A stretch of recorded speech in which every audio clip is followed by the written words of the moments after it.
सभी विद्यार्थियों का पाई के ऑनलाइन क्लास प्लेटफॉर्म में स्वागत है। हम डिफेंस एग्जाम में आने वाले फिजिक्स के कुछ टॉपिक और आने वाले क्वेश्चंस और जो क्वेश्चन पहले आ चुके हैं उनके बारे में डिस्कस करेंगे। हम सदिश के बारे में पढ़ेंगे, सदिश का योग कैसे होता है, सदिश का गुणा कैसे होता है, इसके बारे में चर्चा करेंगे। सबसे पहले सदिश योग, सदिशों को योग कैसे किया जाए, सदिशों को जोड़ा कैसे जाए, वो आप देखिए। सदिश योग या सदिशों का योजन, इसको हम योजन भी कह सकते हैं, सदिश योग या सदिशों का योजन। देखो, सदिश को सीधा नहीं जोड़ा जा सकता क्योंकि उसमें दिशा भी होती है, परिमाण भी होती है।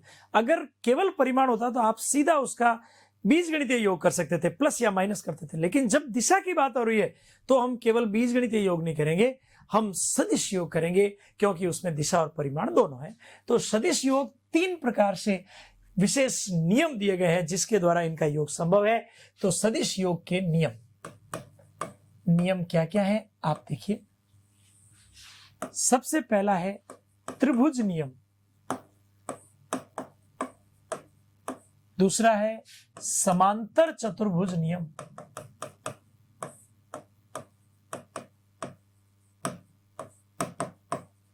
और तीसरा है बहुभुज नियम।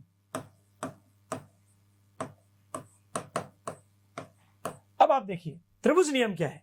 त्रिभुज नियम के अनुसार यदि हम एक द्विविमीय त्रिभुज आकृति लेते हैं, जैसे आपके पास ये एक भुजा है त्रिभुज की और ये दूसरी भुजा है, तो ये दो भुजाएं दो सदिशों को निरूपित करें। मान लो एक सदिश P है, P वेक्टर, और ये सदिश Q वेक्टर है, तो तीसरी भुजा जो इसे बंद करेगी और विपरीत क्रम में होगी, इनका क्रम ऐसे, इसके विपरीत क्रम में आने वाली जो भुजा होगी तीसरी भुजा, वो क्या होगी, ये परिणामी को निरूपित करेगी। ये तीसरी भुजा इनका परिणामी होगी, इसको हम R वेक्टर कहेंगे। ये आपका R वेक्टर है, तो हम कह सकते हैं R वेक्टर बराबर P vector plus Q vector. ये सदिश योग का त्रिभुज नियम है। ये त्रिभुज नियम इस प्रकार से प्रदर्शित होता है। अब आप देखिए समांतर चतुर्भुज नियम कैसे। समांतर चतुर्भुज नियम क्या कहता है। समांतर चतुर्भुज नियम में यदि हम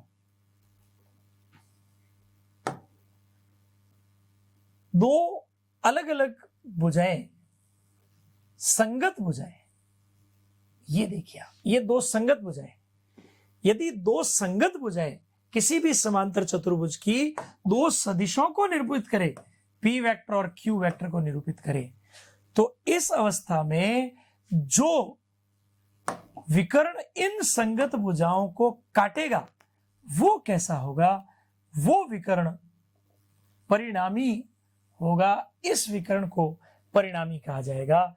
ये समांतर चतुर्भुज नियम के आधार पर दिया गया है। ये इस प्रकार से ये समांतर चतुर्भुज बन गया, तो ये R वेक्टर हो जाएगा, ये P वेक्टर, ये Q वेक्टर, तो ये R वेक्टर हो गया। इसे हम समांतर चतुर्भुज नियम कहते हैं। अब आता है बहुभुज नियम। बहुभुज नियम क्या है। इसमें यदि अनेक सदिश, अच्छा इसका सूत्र यही होगा, ध्यान रखिएगा, P vector plus Q vector is equal to R vector. तो समांतर चतुर्भुज में यदि दो संगत भुजाएं दो सदिशों को निरूपित करें तो इनका विकर्ण जो इनके कटांग बिंदु से प्रतिच्छेद बिंदु से निकले वो सदैव परिणामी को निरूपित करेगा। बहुभुज नियम में कैसे, यदि अनेक सदिश, एक सदिश, फिर ये दूसरा, फिर ये तीसरा, फिर ये चौथा, फिर ये पांचवा, ऐसे अनेक सदिश हैं। ये अनेक सदिश यदि अनेक भुजाओं के रूप में निरूपित किए गए हैं, P vector, Q vector, R vector, S vector, T vector, ये यदि अनेक भुजाओं के रूप में निरूपित किए गए हैं तो परिणामी जो इनका सदिश होगा, परिणामी सदिश, रिजल्टेंट सदिश जिसको हम बोलेंगे, वो सदैव विपरीत क्रम में होगा और इस प्रकार से होगा। ये विपरीत क्रम में होगा, इसे हम परिणामी कहेंगे। P Q R S T, ये यू सदिश जो होगा वो परिणामी। विपरीत क्रम आप ध्यान दीजिएगा, इन सब का क्रम यूं चल रहा था, इसका क्रम ठीक विपरीत है। तो u vector is equal to p vector plus q vector plus r vector plus s vector plus t vector, ये परिणामी इस प्रकार से ज्ञात किया जाएगा। अब हम, ये तो सदिशों के बारे में नियम थे। दो अलग अलग भुजाएं दो सदिशों को निरूपित करेगी, इसमें दो भुजाएं दो सदिशों को निरूपित करेगी, इसमें अनेक अगर भुजाएं हैं तो वो अनेक सदिशों के लिए, बहुभुज मतलब अनेक सदिशों के लिए लिया गया। ये केवल दो सदिशों के लिए, त्रिभुज नियम और समांतर चतुर्भुज नियम। अब इसमें परिणामी और परिणामी का कोण कैसे निकालते हैं वो आप देखिए, उसके बारे में हम जरा चर्चा करते हैं। यदि हमारे पास कोई दो सदिश इस प्रकार से है, ये p वेक्टर है, ये q वेक्टर है, इनका परिणामी r वेक्टर ये इस प्रकार से। अब अगर हम इसको आगे बढ़ाते हैं, थोड़ा इसको आगे बढ़ाते हैं ऐसे, और उसको भी नीचे की तरफ अभिलंब खींचते हैं, ये इस प्रकार से।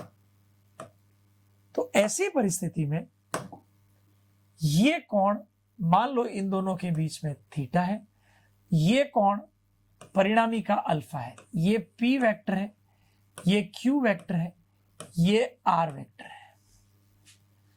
तो अब इस q का एक घटक ले लेंगे, ये हो जाएगा q cos थीटा, दूसरा वाला घटक ले लेंगे, ये हो जाएगा q sin थीटा। ये है a, ये है b, ये है c, ये है d। अब हम कैसे परिणामी ज्ञात करें, उसके लिए सीधा फॉर्मूला है, अपने को कोई डेरिवेशन नहीं करना, सीधा याद रखना है, r is equal to under root P square plus Q square plus 2pq cos theta. ये परिणामी इस प्रकार से ज्ञात होगा, r is equal to under root P square plus Q square plus 2pq cos theta, ये r का मान होगा। जबकि इस कोण का मान क्या होगा, इसके लिए tan alpha is equal to, इसके लिए tan alpha is equal to q sine theta upon p plus q cos theta. तो इससे अल्फा अगर निकलेगा तो tan inverse q sine theta upon p plus q cos theta इसके पदों में निकलेगा। ये काफी इंपॉर्टेंट फॉर्मूलेज हैं दोनों, परिणामी के लिए और कोण के लिए। ये परिणामी और ये कोण, परिणामी का कोण। अब इसके ऊपर प्रश्न कैसे आते हैं वो आप समझिएगा, अच्छी तरह से ध्यान से देखिएगा। देखिए क्वेश्चन नंबर फर्स्ट,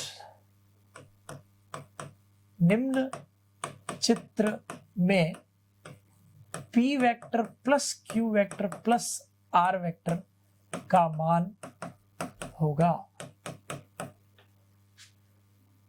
ये देखिए चित्र ऐसे बना हुआ है, ये p वेक्टर है, ये q वेक्टर है, ये r वेक्टर है। a option 2p vector, b option 2q vector, c option p vector plus q vector plus r vector, d option 0। इसका सही उत्तर क्या होगा आप ध्यान दीजिएगा। इसमें त्रिभुज नियम लगा है, ये p है, ये q है, ये p सदिश है, ये q सदिश है। परिणामी अगर r होता तो उस साइड में होता, यूं होता, यानी ये नीचे की तरफ है तो विपरीत दिशा में होता त्रिभुज नियम के हिसाब से। यानी अगर हम हल करें इसको तो p vector plus q vector is equal to minus r vector होता, p vector plus q vector is equal to minus r vector होता। तो अगर उस माइनस r को इधर ले जाएं तो ये हो जाएगा p vector plus q vector plus r vector is equal to 0। इस वजह से इसका सही उत्तर डी होगा। प्रश्न नंबर दूसरा आप ध्यान दीजिएगा, निम्न में p vector plus q vector plus r vector plus s vector plus t vector का मान क्या होगा। अब आप देखिएगा चित्र कुछ ऐसा है, P Q R S T, ये सब मान, ये P वेक्टर है, ये Q वेक्टर है, ये R वेक्टर है, ये S वेक्टर है, ये T वेक्टर है। अब ये फिर एक ही क्रम में आ गए। आप तो ये समझ लेना, अगर एक ही क्रम में बहुत सारे हैं तो उसका परिणामी शून्य होगा। इस वजह से हम कह सकते हैं P vector plus Q vector plus R vector plus S vector plus T vector is equal to 0। एक प्रश्न और देखिए, क्वेश्चन नंबर 3। निम्न में A vector plus B vector का मान होगा। देखिए, ये A वेक्टर, ये B वेक्टर, ये C वेक्टर। तो A vector plus B vector का मान क्या होगा? तो ये वास्तव में अगर इसको आगे बढ़ाएं तो ये एक समांतर चतुर्भुज बनता है। ये समांतर चतुर्भुज बनेगा, और जब ये समांतर चतुर्भुज बनेगा तो ये आगे यहां से यहां तक आगे खिसकेगी। तो ये इतना C है तो इतना भी C होगा। इस कंडीशन में A vector plus B vector बराबर 2C वेक्टर होगा। इस प्रकार से ये प्रश्न हल होते हैं।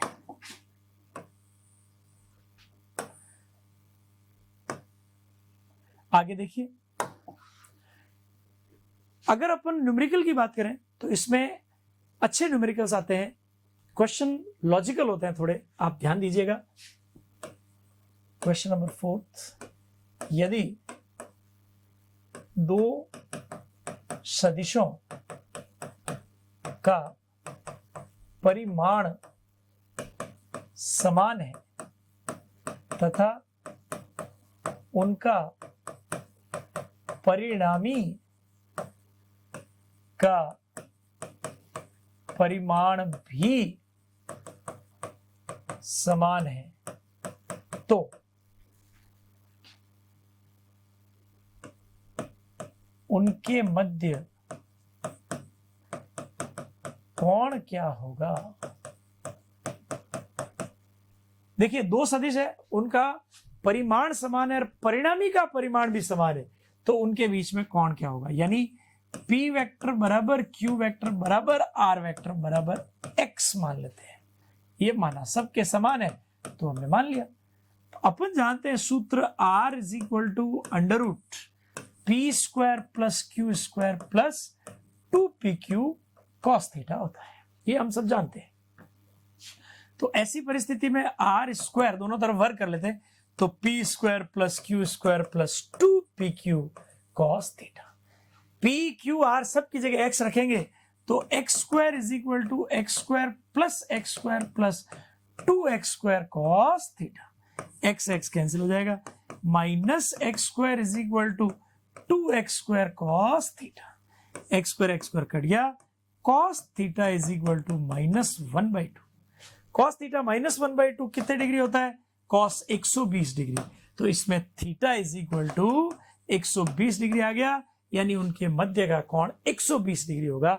इस प्रकार के प्रश्न भी पूछे जाते हैं। अब सदिशों का व्यकलन भी होता है, बाकी कैसे करें? सदिशों का व्यकलन या बाकी माइनस कैसे किया जाए? कैसे माइनस किया जाए? देखिए, बहुत मजेदार है। सदिशों के व्यकलन में जैसे अपन जोड़ कर रहे थे, ये P वेक्टर था, ये Q वेक्टर था, हम सदिश का योग कर रहे थे। अगर हम इसको पीछे की तरफ ले जाएं, यहां ले जाएं, घुमा दें इसको, अगर ये P वेक्टर जो था अगर इसको पूरा घुमा दे 180 से, तो ये माइनस Q वेक्टर है। तब इस कंडीशन में ये परिणामी आएगा R डैश और ये कोण आएगा अल्फा डैश। अब सूत्र में करना क्या है, वो एक इंपॉर्टेंट चीज है, क्या लॉजिक लगाना है। तो अगर हम यहां देखें तो ये कोण पहले थीटा था, तो ये वाला कोण काम आएगा, वो आएगा 180 माइनस थीटा।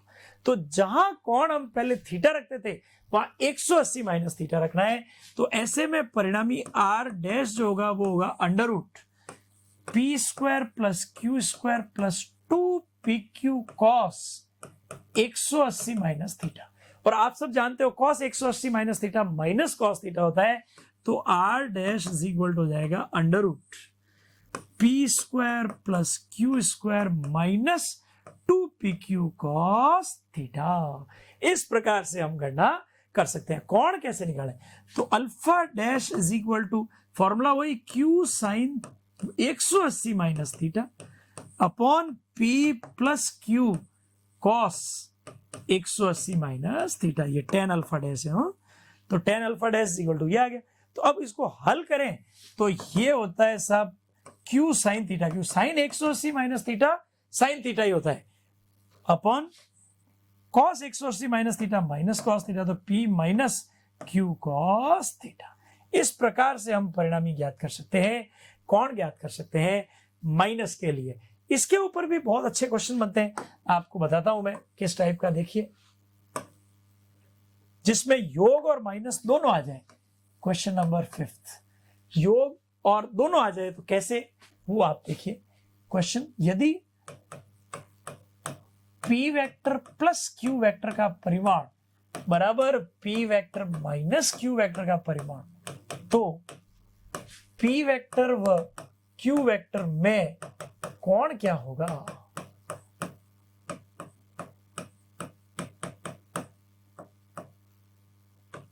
ये प्रश्न है। अब इसको कैसे किया जाए वो आप देखिए। हल अपने को दे रखा है p vector plus q vector का परिमाण बराबर p vector minus q vector का परिमाण। अब हम परिमाण लेते हैं दोनों का। इसका परिमाण होगा under root p square plus Q square plus 2pq cos theta, और इसका होगा under root p square plus Q square minus 2pq cos theta. अब हम दोनों का वर्ग कर लेते हैं। वर्ग करेंगे तो p square plus Q square plus 2pq cos theta is equal to p square plus Q square minus 2pq cos theta.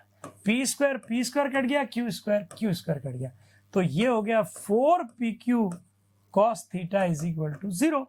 तो cos theta is equal to 0, तो थीटा इज इक्वल टू 90, यानी दोनों के मध्य कोण 90 डिग्री होगा। इस प्रकार के प्रश्न भी पूछे जाते हैं, काफी ज्यादा इंपॉर्टेंट बनते हैं।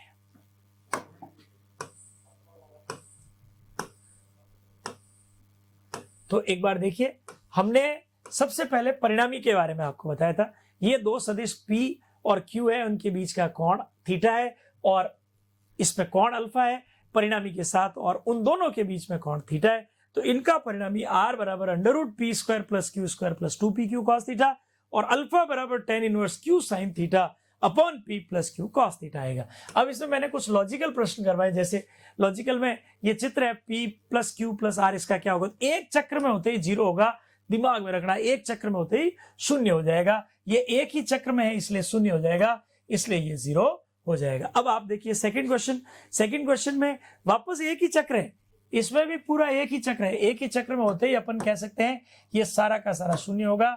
एक चक्र में पूरा का पूरा, बीच में कोई भी उल्टा पुल्टा हो गया तो गड़बड़ हो जाएगा एक चक्र में होते ही। और तीसरा प्रश्न देखिए, इसके अंदर a प्लस बी निकालना है। ये a है, ये b है, ये c बीच में है। समांतर चतुर्भुज नियम के पूरा विकर्ण होना चाहिए। आधा विकर्ण c है तो बचा हुआ आधा c होगा, इसलिए इसका उत्तर 2c होगा। इस प्रकार से ये प्रश्न भी इंपॉर्टेंट है। फिर चौथे प्रश्न में मैंने आपको बताया, यदि दो सदिशों का परिणामी समान है और उनका परिमाण भी समान है, मतलब p q ये सब बराबर है, p q r सब, तो ये सब x मान लेते हैं, तो सब जगह x रख दिया, हल किया। हल करने के बाद cos थीटा 1/2 आया, थीटा 120 डिग्री हो गया। इस प्रकार से हल किया जा सकता है। फिर सदिशों का व्यकलन या सदिशों की बाकी के अंदर मैंने क्या बताया अभी आपको, ये p है, ये q है, यहां पर इसको घुमा दो 180 से तो माइनस q हो जाएगा। r डैश हो जाएगा under root p square plus Q square plus 2pq cos 180 minus theta cos minus theta cos 180 minus theta minus cos theta होता है। इसी प्रकार से tan अल्फा डैश में थीटा की जगह बस अपने को 180 माइनस थीटा करना है। फिर मैंने क्वेश्चन करवाया आपको, यदि p प्लस क्यू बराबर p माइनस क्यू है तो क्या होगा। दोनों को बराबर किया, दोनों तरफ परिमाण लिया, p स्क्वायर क्यू स्क्वायर ये सब कैंसिल हो गया। इस प्रकार से थीटा 90 आ गया। इस तरह के ये प्रश्न काफी इंपॉर्टेंट बनते हैं। अगला देखिए, नेक्स्ट अब हम सदिशों के वियोजन के बारे में बात करें। देखिए, वियोजन का तात्पर्य होता है अलग अलग करना, सदिशों को पृथक कैसे किया जाए, उसके घटकों को अलग कैसे किया जाए, उसको वियोजन कहते हैं। ये क्या होता है वो आप समझिए। सदिशों का वियोजन, सदिश को अपने घटकों में पृथक करना, यह सदिशों का वियोजन कहलाता है। यह दो प्रकार का होता है। दो प्रकार कौन कौन से? देखिए, पहला जो सदिशों के वियोजन होगा वो द्विविमीय निर्देश तंत्र में होगा, तो अपन कहेंगे द्विविम्य, द्विविम 2D। और दूसरा जो होगा वो त्रिविम्य, त्रिविम्य ये होगा 3D। 2D में आप ध्यान दीजिएगा, अगर आपके पास दो सदिश x और y दो अक्ष हैं और यहां पर एक वेक्टर है a वेक्टर जो थीटा कोण बना रहा है, तो इस परिस्थिति में ये 2D में वियोजन होगा, जिसमें इसका एक घटक यहां से यहां तक ax होगा जो x दिशा में होगा, इसका दूसरा घटक यहां से यहां तक ay होगा जो y दिशा में होगा। x दिशा में इकाई सदिश i कैप और y दिशा में इकाई सदिश j कैप लिए जाते हैं। दो ही सूत्र इसके इंपॉर्टेंट है, सीधा सीधा। एक तो परिमाण a is equal to a vector पहले लिख देते हैं, तो ax i cap plus ay j cap हो जाएगा। अब परिमाण कैसे निकालेंगे? तो a वेक्टर का परिमाण हो जाएगा under root ax square plus ay square. कोण कैसे निकालेंगे? तो tan theta is equal to ay upon ax। अगर कोण tan थीटा में दिया हुआ तो ay अपॉन ax, अगर कोण cos थीटा में दिया हुआ है तो फिर ax अपॉन a याद रखिएगा, और अगर sin थीटा में पूछा है तो ay अपॉन a। इस प्रकार से tan थीटा, cos थीटा और sin थीटा के मान ज्ञात किए जाते हैं। कोणों के मान थीटा के तीनों के पदों में पूछ सकते हैं, ऑप्शन तीनों के पदों में हो सकता है, अलग अलग हो सकता है। ये इस प्रकार से भी काफी इंपॉर्टेंट सवाल बनते हैं। अब त्रिविम में देखो, 3D के अंदर देखिएगा, आप ध्यान दीजिएगा, त्रिविमीय निर्देश तंत्र में जैसे अपने पास एक x अक्ष है, ये y अक्ष है और ये मान लो z अक्ष है।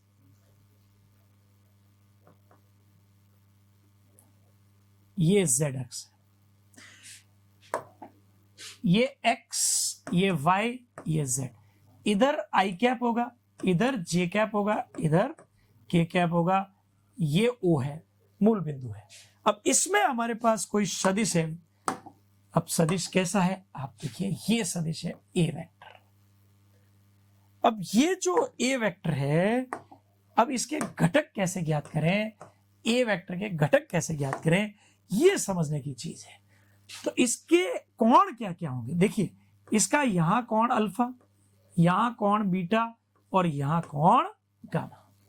तो इसका x अक्ष के अनुदिश घटक हो जाएगा ax, y अक्ष के अनुदिश ay, z अक्ष के अनुदिश az। तो a वेक्टर बराबर हो जाएगा ax i cap plus ay j cap plus az k cap. तो परिणामी इसका हो जाएगा under root ax square plus ay square plus az square. इस तरह से इसका रिजल्ट निकला। अब कोण कैसे होगा, इसका कोण किस प्रकार से होगा? तो आप ध्यान दीजिएगा, कोण इसमें cos अल्फा बराबर ax upon a, cos beta बराबर ay अपॉन a और cos गामा बराबर az अपॉन a होगा। तो इसमें रिजल्ट आएगा cos square alpha plus cos square beta plus cos square gamma is equal to 1, sine square alpha plus sine square beta plus sine square gamma is equal to 2। ये result आएगा। इस प्रकार से परिणामी ये एग्जाम में पूछे जाते हैं कि cos square alpha plus cos square beta plus cos square gamma का मान कितना होगा 1, sine square alpha plus sine square beta plus sine square gamma का मान कितना होता है 2। समझ आया आपको? इस प्रकार से ये भी काफी त्रिविमीय निर्देश तंत्र में इसमें सीधे प्रश्न, देखिए आप 3 प्रश्न तो ये हो गए, थीटा कोण के पदों में पूछ सकता है। और 2 प्रश्न ये हो गए, इसका मान क्या होगा, इसका मान क्या होगा, या फिर इनके कोण में 3 प्रश्न ये हो गए। सारे क्वेश्चन ये इंपॉर्टेंट है, काफी ज्यादा इंपॉर्टेंट है, बहुत ज्यादा इंपॉर्टेंट है।